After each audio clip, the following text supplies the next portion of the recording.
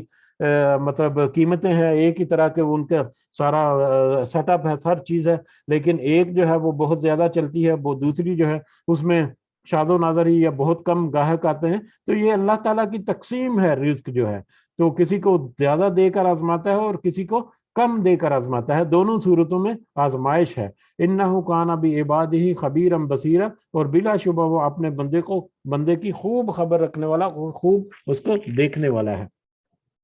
یعنی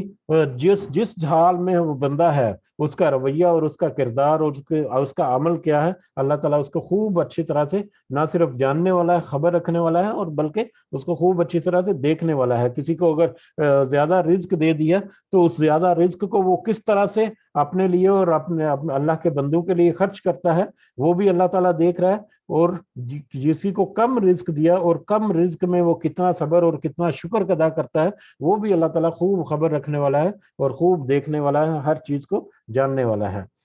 اس دعا کے ساتھ کہ اللہ تعالیٰ ہمیں اس کی صحیح سمجھ عطا فرمائے، اور اس میں ہماری جو روزمرہ کی زندگی میں ہم سے جانے انجانے میں کوئی کوتاہی یا کوئی اس طرح کے معاملات ہو جاتے ہیں، خاص کر ہمارے والدین کے بارے میں، تو اللہ تعالیٰ ہمیں اس سے معاف فرمائے اور اس کی صحیح سمجھ اور ہمیں ہمت و توفیق دے کہ ہم اپنے والدین کے لیے حسن سلوک کر سکیں، اور دیگر جو رشتہ دار اور مسکین اور دیگر جو یہاں پر ذکر کیا، اللہ اس کے اوپر بھی اللہ تعالیٰ ہمیں اپنے آپ کو کاربند رکھنے کی ہمت و توفیق عطا فرمائے۔ آمین یا رب العالمین، وما علینا الا البلاغ المبین۔ جی اگر کسی کو کچھ اضافہ کرنا چاہیں تو آپ ضرور کر سکتے ہیں۔ جزاکم اللہ خیرا کثیرا۔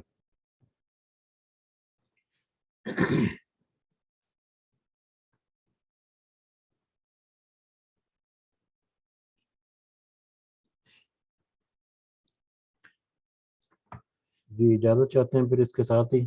اللہ تعالیٰ ہم سب کا حامی و ناصر ہو، اللہ تعالیٰ ہماری مدد فرمائے۔ یہ جو احکامات ہم آج سمجھنے کی کوشش کی، اور آئندہ بھی کچھ جو آئیں گے، اللہ تعالیٰ سے دعا ہے کہ ان میں سے جس معاملے میں جو ہمارے اوپر اپلیکیبل ہیں، ہمیں اللہ تعالیٰ ہمت و توفیق دے کہ ہم ان کو اپنی استطاعت کے مطابق اور اپنے بساط کے مطابق صحیح معنوں میں ان کا حق بھی ادا کر سکیں، اور ان کو پورا کرنے بھی کی اللہ تعالیٰ ہمیں ہمت و توفیق دے۔ آمین یا رب العالمین۔ رب ارحمہما کما ربیانی صغیرا، رب ارحمہما کما ربیانی صغیرا، رب ارحمہما کما ربیانی صغیرا، ربنا تقبل منا انک انت السمیع العلیم وتب علینا انک انت التواب الرحیم۔ سبحان ربک رب العزۃ عما یصفون وسلام علی المرسلین والحمد للہ رب العالمین۔ سبحانک اللہم وبحمدک اشہد ان لا الہ الا انت استغفرک واتوب الیک۔ جزاکم اللہ خیرا کثیرا۔ السلام علیکم ورحمۃ اللہ وبرکاتہ۔